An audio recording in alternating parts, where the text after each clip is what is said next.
I'm so glad that you're joining us today. We live in a world absolutely obsessed with numbers.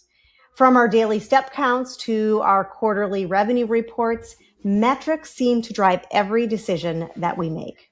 But here's the thing. I've been thinking about this lately. Are we measuring the right things? And more importantly, how do we use metrics to actually improve our lives rather than just stress ourselves out? So today, I have the pleasure of speaking with Maritza Davila, who's a business strategist dedicated to empowering service-based businesses to achieve their growth goals. She helps teams streamline operations, align leadership, and eliminate inefficiencies. We're going to dive deep into how metrics can be powerful for both your growth personally and professionally. And when we use them thoughtfully, how we can really harness them to take our business to the next level. And Maritza, I have seen you speak on this topic before, and I've been enthralled with it. I've been very interested. I'm like, you have to come on my podcast. We have to have this conversation. So welcome. Thank you. I'm honored to be here. Thank you so much for having me. Absolutely. So I'm just going to dive right in because we have so much content, so many things that we can talk about with respect to metrics. But when you actually hear the word metrics, what's the first thing that came to your mind before you really started delving into this? And how has that changed since you started really looking into metrics and how you can use them and teach your clients how to use them? Yeah, metrics to me means feedback. And it's really just feedback so that I can make decisions. I learned a few years ago that I'm the type of entrepreneur that makes decisions based off her gut. And Mm-hmm. so, and a lot of us can be like that. And so that was very interesting to me. So even though I talk about metrics and data, my natural inclination is to use my gut. But I've learned over the years that your gut is great for some things, but if you're going to be making, really important decisions in your business, you should have data to back up what you feel, right? In your gut is correct. And so there's this happy balance of I'm going to make a decision based off my gut, or I'm going to make a decision that backs up my gut with the data, right? With evidence that this is what I should do. That's the important part, right? Because like you said, you can have that gut feeling and we, especially as women, we have that intuition. Right. 100%. But when it's numbers, you're right. You want to be right on the target. 100%, because I mean, some of the decisions you make small decisions, large strategic decisions, all the time, right? But little day-to-day decisions, sure. But if I'm going to be making really important decisions about strategy in my business, then I need to make sure that this is just not an inclination, that I'm Right. totally off the ball, right? And but really the data and the feedback is really, that's what metrics is to me. It's feedback of, am I going the right direction in my business? Am I making the right decisions? Right. And it's a look back. Right. Because you can't really look ahead. But so your personal journey with using metrics, was there a specific moment or experience that you can remember that made you all of a sudden go, oh, that's the key here.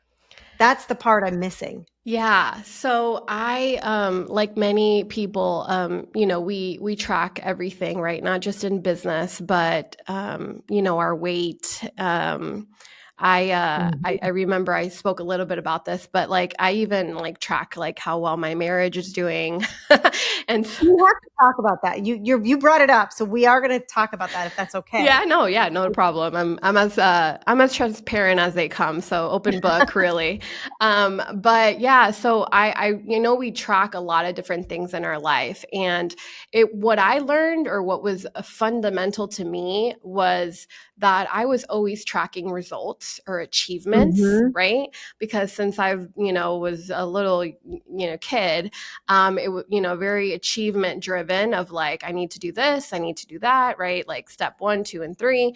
And so but I wouldn't track, right, what actually led me to that result or that achievement when I was young. Like I didn't understand that before. And so the big turning point for me was learning I need to be really proud of the work that I'm doing and the things that I'm doing to get to this, right? Because it's Mm-hmm. starting to change my character. It's starting to change, right, the way that I look at work, so that it's not just results driven, which I'm all about results, right? Like really in my Right. business, but it's what causes the results, right? Mm-hmm. And a lot of times we can't control so many things in our life, right? We can't control, um, the market. We can't control the economy. We can't control government. We can't. Weather. Yeah,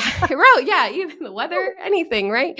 We can't. If you're married, you can't control how your husband deals with things, right? You can't Right. control. You can only control like what's here, between the six Right. inches in your brain, and so all I'm saying with that is I started when I finally learned I really need to just focus on my inputs rather Mm-hmm. than the outputs and the results of things. If I focus on that, then it's a lot easier to get to the results, but it's not really what is as important anymore. Right. Let's talk about, you said, yeah, the marriage Mm-hmm. piece, that you even track your marriage. So what does that look like? Why did you decide to do that? And what have the results been from that, as Yeah. far as, Yeah, 100%. So I've been married 8 years and have been with my husband, like dating, for about 11 years now. And so my marriage in the very beginning was very easy. I was like in the Mhm. honeymoon, bliss for a few years. And then, life happens and things get a little more difficult. And so when we started having more issues, I was like, what is going on? And I knew eventually it would happen, right? Because everyone I Mhm. know that has a long, been in marriage for a very long time, they've all told me, right? there's, there's It's a, work. it's It's work. not easy. Yeah.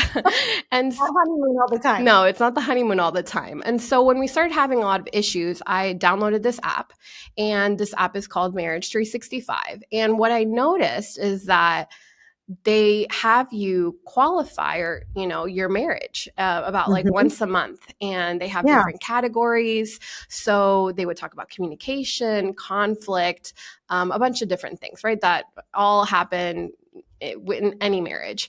And so Right. I learned from that I can give a grade. And so that's how I've adjusted it to my own thing, right? Because you don't need to have the app to Right. do, Like ABCD. right, A, B, C, D, Oh, okay. F, right? I'm like, okay, Yeah. great. Yeah, unfortunate, but I mean, it happens, right? And so, yeah. And so at any given moment, I can really just ask myself, what would I qualify my marriage right now? And like I can Mhm. give an answer to that. It's Sure. a qualitative metric, but I Mhm. can immediately come up with an answer, whether, and a lot of times, there's a lot of feedback that goes into that, right? Are we Right. speaking? Are we spending time together? Am I serving my husband? Is he, like so many things. And Right. so, but Mhm. it is something that I track because my marriage is very important to me. So yeah, that's one of the things I do. And how has that served you in your marriage, by tracking this? So back to my other point is it wasn't just tracking the inputs. So I understand my husband, like his, love language. His main love language is acts of service, and Mhm. so I know that. And so I didn't know that for a long time though, but I did learn that over the years. And so I've noticed, okay, well, when I'm cooking more, when he's asking me, like to give him a back rub at night when I'm so Mhm. tired and don't want to do that, or when he's asking me, can you get up at like 10 o'clock and get me a glass of water, like little tiny things every Right. day that, come up. I I think to myself at that point, like, okay, like like I'm checking, like I'm Mhm. adding to this. So it's almost like, Right. am I serving him daily, because that's actually the way he feels loved. Sure. So as long as I'm pouring into him the way that he wants me to, then I know, well, that's what I can control, right? I can't control Right. what he does back to me, but I can Right. control what I input into the relationship. Right. So now I'm going to ask you it more on the personal continuum, but and I'm sure that our the listeners right now can probably relate to this. There's so many things that we can track on a daily basis now. We've got the little ring thing that you can put on that tracks your everything from your sleep to your breath to your heart rate. We've got the watches. We have all of these things, these tools that help us track absolutely everything. Maybe it's our weight, maybe it's even our productivity. Like, what am I doing with my time? But is there a certain point at which it becomes obsessive or causes you to have anxiety? How do you deal with that? How do you navigate that so that you're not constantly? I know I have this app on my watch that tells me my heart rate, Right. and I'll look at it and go, oh my gosh, I'm having a heart attack. Yeah. And then I, it escalates. So how do you deal with that? That's so funny you brought that up, which is just a side note. I went to the doctor and they asked me, "Are you nervous?" Because and I was like, "No, I'm not nervous," because like in my brain, I was not nervous. Like I didn't have, Mhm. And then they took my pulse and they're like, "You're 104, like normal 60 to 100, pulse." Right. So I was like, "Oh, I guess I am nervous. My body is telling me something else, but my Mhm. brain was telling me." So it was just funny to me. But I think the way that you separate, the healthy obsession to when metrics is actually beneficial for us Mhm. is when you track the things that matter the most to you. So, I brought up my marriage. So that's very Mhm. important to me, right? So my business is very important. So I track that. Um, Depending on how I'm feeling about my health, I may or may not be tracking my weight, right? Right Sure. right now I'm pretty comfortable where I'm at, so Mhm. I'm not tracking my weight. However, when I want to make a change, sure, I might add that back in, Mhm. right? So I think it's really just adjusting to making sure you're not having all of this over reporting in your life over things that don't even matter to you or Mhm. that are just going to bring so much chaos into your brain. More, it's just let's focus on the top 3 things that are most important and just focus on that, right? Like those are what's priority, and we don't need to focus on Mhm. everything else. That's really good advice. The top 3 things that are important to you, because my top 3 may be different than your top 3. And, you can get down that rabbit hole of listening to all these experts talk about these are all the things that you need to track. And then all of a sudden, that is your full time job. Right. So 100%. that's great advice to say, track your top 3. Now we're going to shift gears a little bit to the business world, because metrics in business can really make or break a business, right? Um, and I imagine the things that we've kind of been talking about already apply to business as well. But somehow the stakes feel a little bit different, when we're talking about, the metrics of our weight versus the metrics of our business. And really knowing what are the biggest mistakes that companies make or organizations make when they need to choose what they're going to actually measure so that they're measuring the right things. Well, what I see most often in business owners is that they don't track anything week over week, and they are Mm, only waiting yeah. until what their bookkeeper or accountant tells them how they did.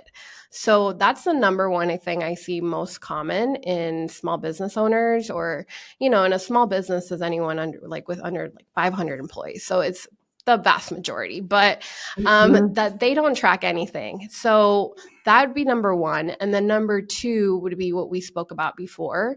They're always tracking the results or the outputs or lagging Mhm. indicators, however you want to, they're all the same Right. thing. They're always So a tracking that. lagging indicator, you're calling a lagging indicator an output? An output, yes. Okay. Yeah. So it just depends on they're the same thing though. It's, inputs to me would be a leading indicator, and input is the same thing. A lagging indicator would be like an output or a result. And so Okay. most business owners will track sales and how much cash is in the bank account and what the net profit would be for the end of the year when their accountant tells them. Those are the typical things that they're tracking, but they aren't tracking what actually causes the revenue, right? And then so those are the inputs. So that's the other common mistake I see is they're not tracking that. And that's based on the business and what things drive that business is how they decide what they're going to track? 100%. So every business is a little different, right? So we customize it. And so, for example, right, you own True Fashionistas. I am a client of True Fashionistas, by the way. So yes, so I do go there.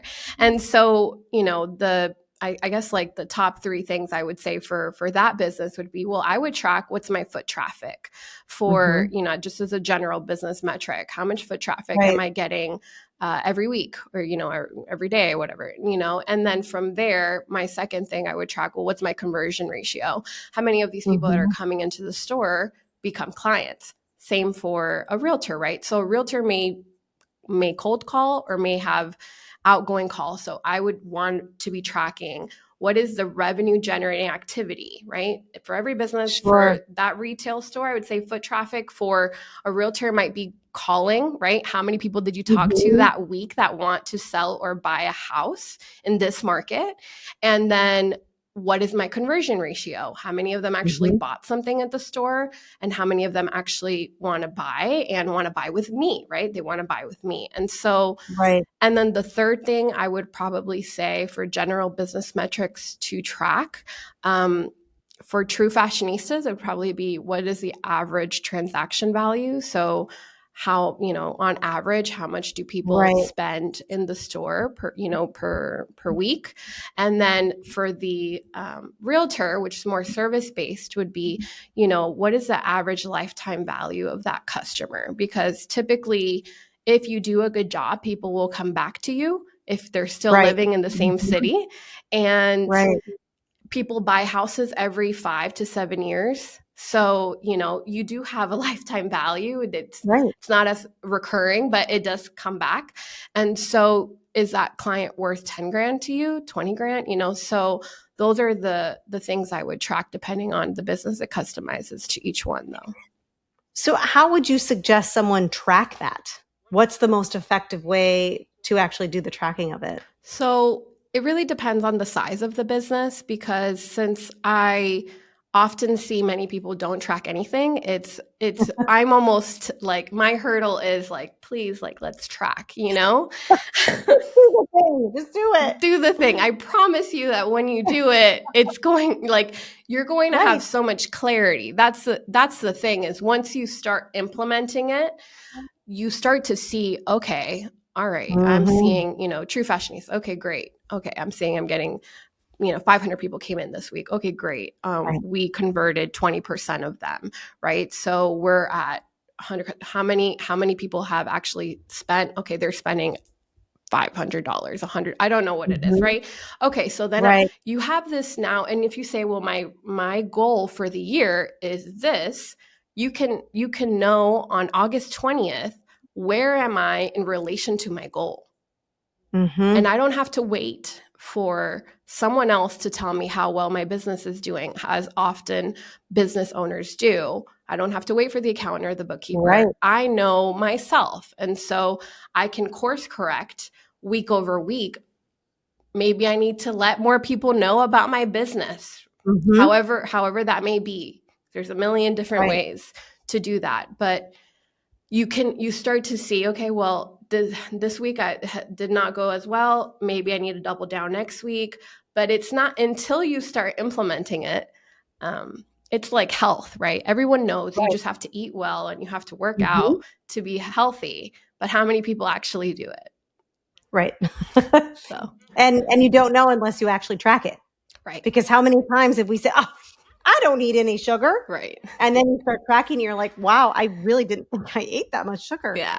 And So, in the juice. right, it's in everything, right? But so I guess I'm really curious about how you balance the short-term metrics that you need to look at versus the long-term things to make sure that you're being sustainable in what you're doing, because there's nothing worse to, out of the gate you're like, oh my gosh, I'm going to do this, and then you start doing it and then you trail off because it's just too much, or you don't really see the results, or you don't really see the why behind why you're doing this. Right. So how do you kind of balance that to make sure that what you're doing is actually sustainable for short term and long term?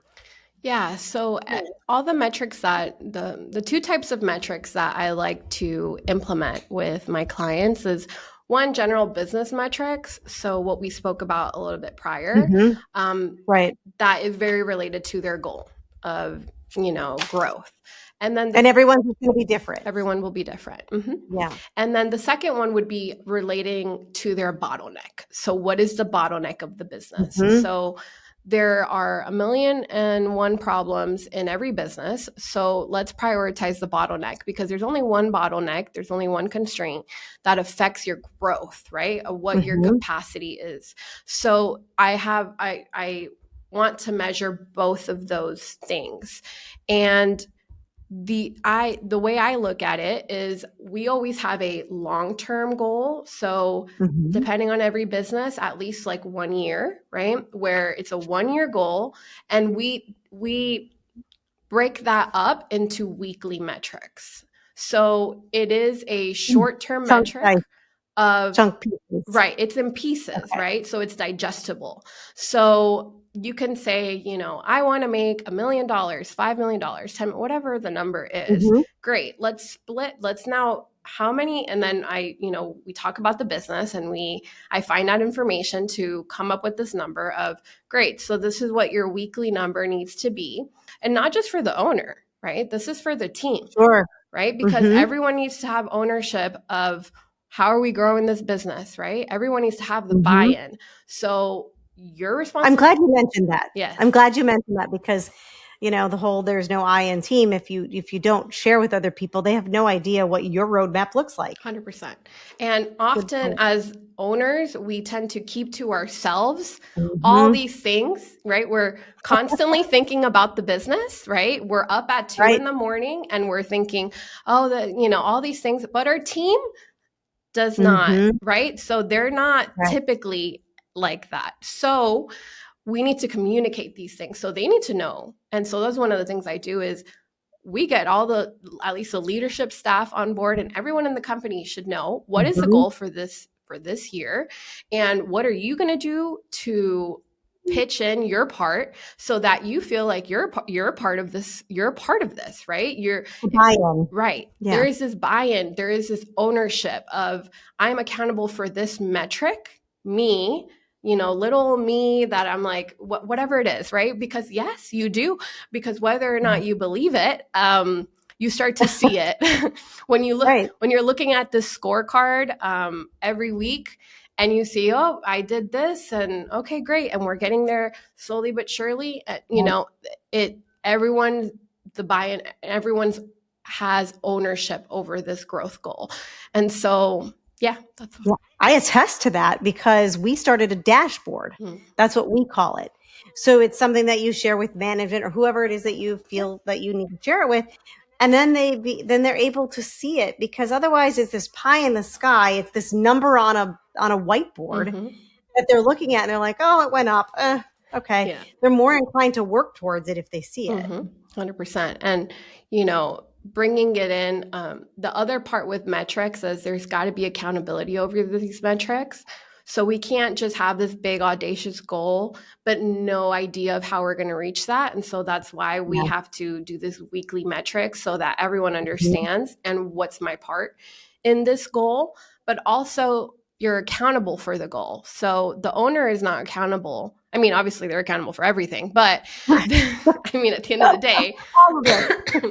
right, you're accountable for everything, but you have a team for a reason. So Mm-hmm. you are delegating responsibilities and delegating metrics so that they have to report on the number and they have to say, whether or not they hit it. And it's going to be as clear as day whether they're underperforming, they're performing where they should be, or they're a high performer. It will be as clear as day. Right. To everyone. Mm-hmm. Right. And that sometimes creates that I've got to step up my game kind of thing.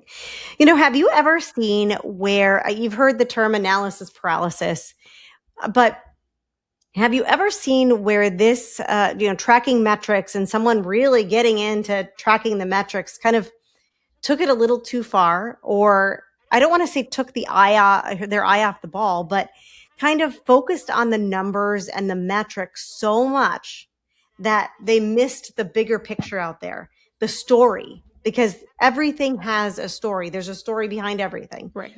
But so much so that they missed that big thing, the elephant in the room. Have you ever had that? This is very common in corporate settings where they over-report and exactly what you said happens. So there's analysis paralysis.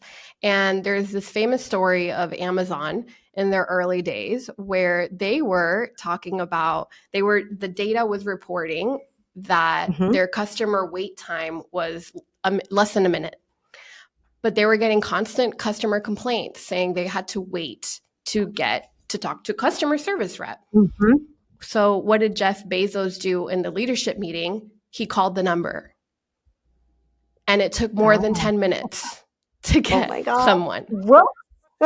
When these people before he called, they were defending it. They were saying, no, it's less than a minute. So number one is when you get over reporting and there's too much data, we have to make sure it's accurate because, there's obviously things in the back end, there's technology, all these things. And so one, it might not be accurate. And then two, like you were saying, there's so much data that we don't know what to do with it. So data is only beneficial if it leads you to making a decision. And so often what happens, or what I've seen in corporate settings, is they report in silos. So for example, in Comcast, if you are a technician that goes out and fixes, your TV is not working, they have their own metrics and they know how much rework they have to do, which is how many, like if they have to go back out to the same place that they've already gone to, they know, how much gas they've spent that week, things like that. The supervisor will know how many accidents have happened that week on their team. They'll know how much inventory do they have. They know how much gas all of them have been putting, how many miles they know things that they need to know in silos of what they can actually control. So we don't want all of this information where I am like the receptionist and I can't do anything with it. Right, exactly. Right? So it's using the reporting and making it in silos to what actually you control rather than everything. That makes sense. So as we start to wrap up, I want to make sure that our listeners have some concrete takeaways from this. And so if someone's listening right now and they're thinking, this is something I'm interested in and I really want to get better at tracking my metrics of my business or my life, where would you suggest is step number one? Clarify what your vision or your goal is number one. Okay. Now, if you personally could track just one metric in your life, whether it's personal or it's business, what would it be? Sorry, I'm not sorry, but I'm curious. I'm like, the most important metric to me is very simple. And really it's how much time am I spending with the Holy Spirit? That is my most important metric, because when I don't, everything is off about my life, and that is what's most important to me.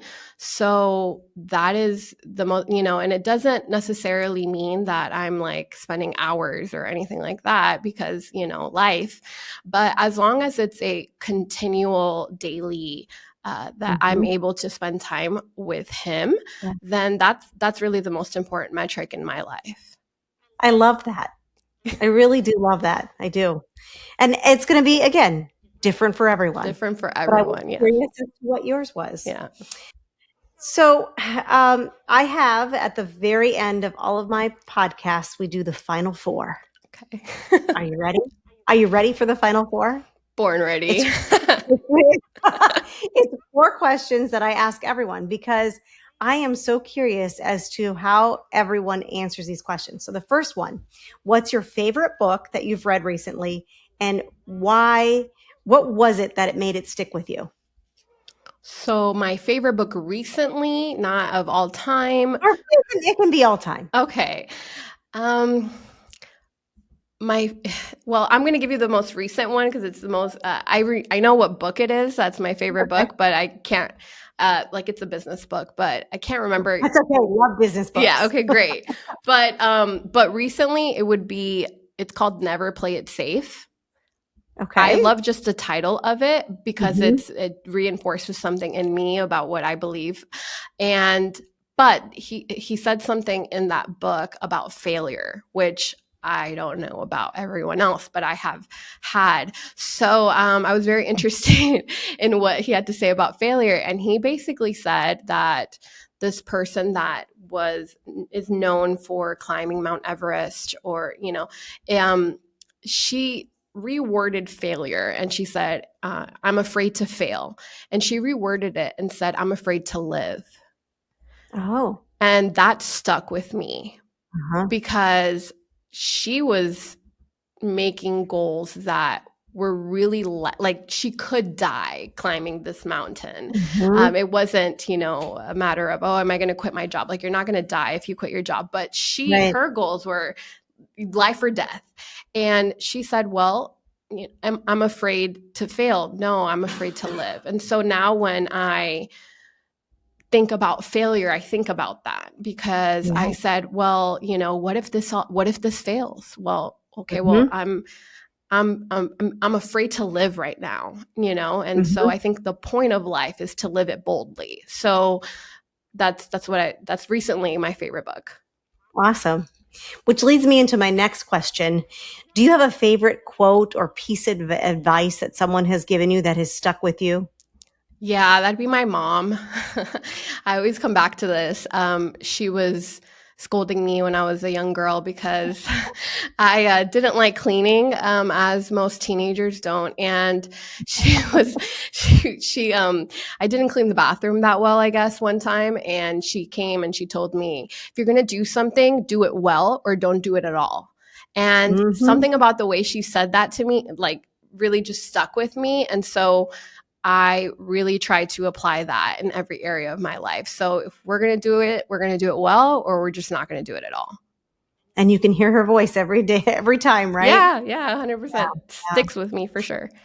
Absolutely. And what is one habit or practice that has really changed your life?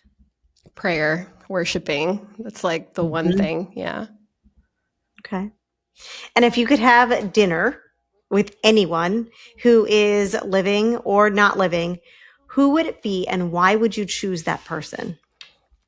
So I don't know if this applies as well, but this is who came to mind. I would really love to have dinner with my 30-year-old kids. I don't have kids. Oh, yes, because I don't have kids yet. So, but I would really love to have dinner with them once they're adults and they've already made up their minds about what they truly think and how they live their life. And I would ask them, what did I teach them, or like what stuck with them? I love that answer. I've never heard that answer. Okay. And I think that's really, really cool. I have thoroughly enjoyed our time together today. Me too. And Maritza, if If any of our listeners want to get in touch with you, how can they do so?